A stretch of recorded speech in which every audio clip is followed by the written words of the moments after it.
Dumepensa ang China sa nangyaring panghahabol at panghaharang nila sa barko ng Philippine Coast Guard at sa ilang mga Pilipinong mangingisda dyan sa Scarborough Shoal. Ayon kay Chinese Foreign Ministry spokesperson Lin Jian, iligal na pumasok sa kanilang teritoryo ang ilang barko ng Philippine Coast Guard, mga mangingisdang Pinoy at pati na rin daw ang isang eroplanong pangmilitar ng Pilipinas. Gate ni Lin, seryosong nilabag ng Pilipinas ang soberanya ng China na makasisira daw sa kapayapaan sa rehiyon. Dagdag pa nito na lehitimo ang ginawa nilang hakbang para itaboy ang umano'y panghihimasok at pambubuyo ng Pilipinas sa loob ng kanilang teritoryo.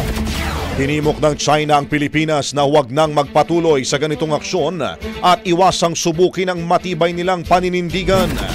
Una nang sinabi ni Philippine Coast Guard spokesperson for the West Philippine Sea, J. Tariela, na inaasahan na po nila na magkakaroon ng pahayag ang China hinggil sa insidente dahil magaling umano ang mga ito na magpalabas ng kanilang sariling bersyon ng mga kwento at maging ang pagbabaliktad sa katotohanan.